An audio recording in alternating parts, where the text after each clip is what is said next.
Welcome back to the Board Game Closet. My name's Jimmy. I'm Rod. If you haven't subscribed to our YouTube channel yet, click the button and subscribe, and we will bring you video reviews about board games. And today's is an interactive video. That's it.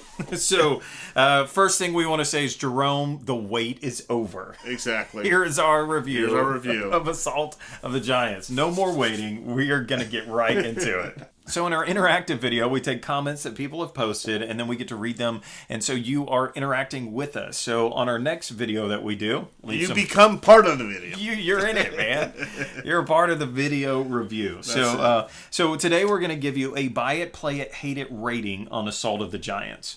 That's our simple die rating where we tell you if we think you should green, go buy this game and add it to your collection. White, maybe you wouldn't buy it, but you definitely play it. And then red means you wouldn't buy it and you wouldn't play it because you hate it. And then at the very end, what are we going to do? I don't know. We're going to show you your rating, what you rated the game at. So basically, did you give it a white, did you give it a green, or did you give it a red? I know you're in anticipation. You don't even know what you rated it. Exactly. All right, so let's give our rating. We're going to give it to you right now, and then we'll spend the rest of this video talking about why we gave it that rating, and then reading some of your comments. So Here we go. And a green and a white. Pretty much what I expected. Yeah, I mean, this isn't necessarily my kind of game, but I did enjoy it. So, I think, and you'll hear about why, I think, as we go throughout the video. Sure. So, it's D&D right there. That has me, I'm hook, line, and sinker. You're in that world. I'm right in the world. It is different than most of the games that we play. And then most of the games that are out there, it has enough difference to it that it's very appealing. Kyle Smith says, this is the reason I originally bought it, was he's basically saying, looks amazing, I'm going to buy it. Well, go out and buy it because it's also an amazing game. Mm-hmm. So... But it's good to mention that because Joel says if it plays like any of its predecessors, right. It passed. So what's your thoughts there? Does this play like, I don't know, Castle of Ravenloft, the Tyrants of the Underdark or whatever is it? I can't remember. Does this play like those? No, it doesn't play like it. So you're thinking of like basically the dungeon crawlers that they have out. All of them, it doesn't, first of all, it doesn't play like that at all. It's a area control type game, right? Dudes on a map. So it's closer to the other games, but it doesn't play like them either. The armies are also different from each other. Normally in games like this, every army is the same, just has different cosmetics on it. Right. Right. With these guys, there's enough difference in them that, there's even to the point where this is an opinion, but maybe does someone say something about it being different on the... Yeah, like Sean said, I liked it, but some of the races are much easier to win with than others. I do love those giant miniatures, though. See, and I think that I would agree with that, but that doesn't make anything wrong with the game. I think that's... So, in anything when you have conflict, and like in life and stuff... It's never fair, It's not like one side, Philosophical Rod. Like when the Germans came across, it's not fair. It wasn't fair. They had better technology. But anyway, so what I'm saying is that that's the part that I like about it. They didn't go ahead and just make a generic game where basically everything's the same and all they do is put a couple different cosmetic things on it. Yeah, and I think that's usually the knock when you come at a game that has asymmetrical powers where people are totally different. Almost all of them always say, somebody says, well, this one's way overpowered or this one's easier. And that might be true, or it might just be that the more you play it, the better you need to get to overcome some of those other ones. That's right. And then what's great is when you bring in a newbie into the game, give him that easier one so at least he has a chance to do something with it, right?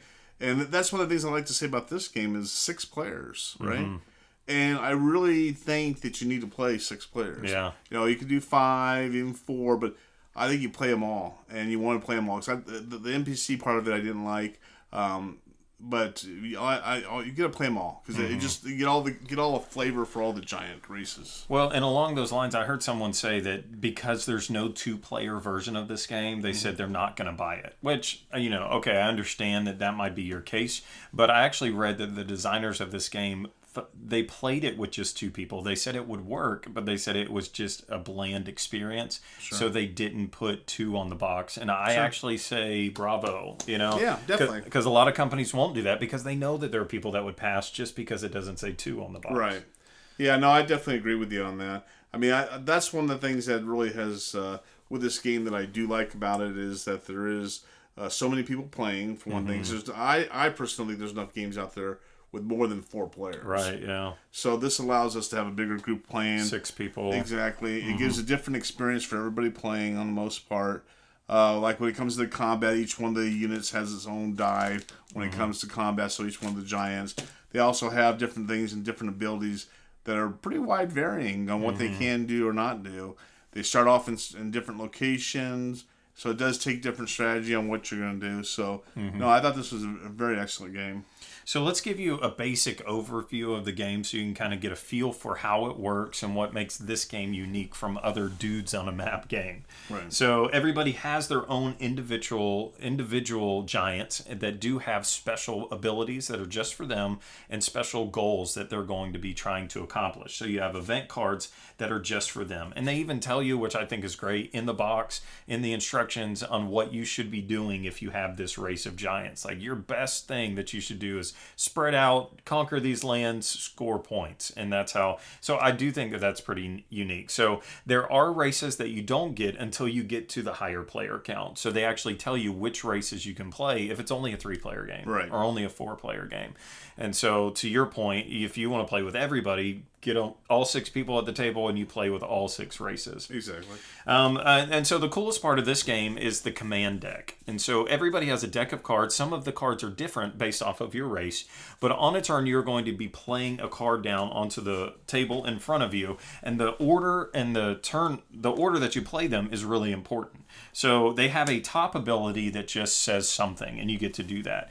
But then there's a bottom ability that has to do with where you played it in the stack. So like, for instance, if I play this move card, it says I can move up to 3 unit maneuvers. Or if I had waited, and like, let's say that I had played this maybe here, then I get an extra unit of movement for each card that I had played prior to that. And then there's other cards that go the other way. So like Magic here, if I had played Magic to begin with, then as I play more and more cards, then I'm able to convert based off of how many other cards I played after it. So the order that you play things is really important, and you want to think through that. Maybe I want to play this trade card, but I'm going to wait one more turn to trade it, and so I'm not going to do that just yet. So that's the coolest part to me, like what you do and when you do it. So it makes you plan out a few turns and say, I want to go over there and do that event, but I might wait to do that first and play a few cards before I go do that. Right. Your cards are a bunch of things. So you have an attack card. And so this is interesting. You can't attack unless you play this card. So when you play it is really important. You've got a negotiate card that says draw 2 resources. So resources are used in the game maybe when you are recruiting new giants to go out onto the table. It could be used for when you fight. And then you also get rune cards. And rune cards are really important in the game. And these are used whenever you want to claim an event. So events are put out all across the board, and they tell you a certain scenario that says you need to have 2 units here or there. You need to have done something. And if you're in this location and you have a rune card of a certain color, then you get the ordning points. the hardest word in the world to say. Yeah. Or ordning points. And this is the victory points in the game. And so based off of the number of players is how many ordning points are in there. They're divided in some kind of crazy way. And then once those points are used up, it triggers the last round of the game, and then you play that out. Exactly. And so that's pretty much it. I know that was huge. I didn't even talk about combat. There's spells that you get in the game where you can play those before or during a battle, back and forth, stuff like that. That's pretty much it. Claiming the territories. It's just the typical, that part of it's typical. We've seen that in all those other games. Mm-hmm. Where it really gets fun is this type, what you're saying, like the command cards, the ordning points and how they're used. The difference between the actual armies is different enough. When I first saw this, I was thinking, the one thing I had the negative at the beginning was the miniatures, right? Mm-hmm. So first of all, I knew they were outstanding looking and that they would be great, but how they being used, and I wasn't sure. I wanted to see a bunch of, I guess, smaller ones to be the armies, right? But they're using these right here. Basically these tokens as the armies for it. Mm-hmm. And these do a great job. Yeah. So, I was thinking originally this wouldn't look good or wouldn't play right or whatever. Mm-hmm. But this plays really good with those, and I think it played really well. It kind of just showed you hey, these are my command figures. This is where I'm dominating. And the rest of them are the ones going out there and doing their thing. Yeah, I mean, if you would have thrown, another 10, 15 miniatures per giant. Right. Can you imagine the cost? The cost would be crazy. Exactly. And we didn't talk about the giant slayers, hook, line, and sinker. Yeah. But those are characters that you can recruit that are just going about trying to kill the giants. And so you don't actually recruit them to be on your team. You just control them on your turn. Right. And so somebody else could control them on their turn. And so that's kind of unique how that works. But you can slay other people's giants and it not hurt you. Sure. It's these giant slayer dudes. And for those people that have who have played with Waterdeep and so on, and Icewind Dale, you have all those locations. And that's one of the things I wanted to mention. That's true, yeah. This is an outstanding looking map. I think the map is fantastic. And for all those people who have played in these, on different video games, read the books, done it through the actual RPG game, that type of thing, it makes it that much more interesting because, hey, there's High Forest. That's where I did this, that, and the other. And it's pretty neat. I really enjoyed it just because of that itself, too. There you go. All right. So what about their rating? What rating did they give it? Did they give it a buy it, play it, or hate it? Should we do the closed thing on that? Yeah. Go for it. All right. So you guys did a green. Green. And guess what? It was an overwhelming green. So a high majority was green. I mean, there was a few people that were a little bit on the negative side, but all in all, people were very positive on the game. Yeah. So that tells me that you just need to what? Yeah.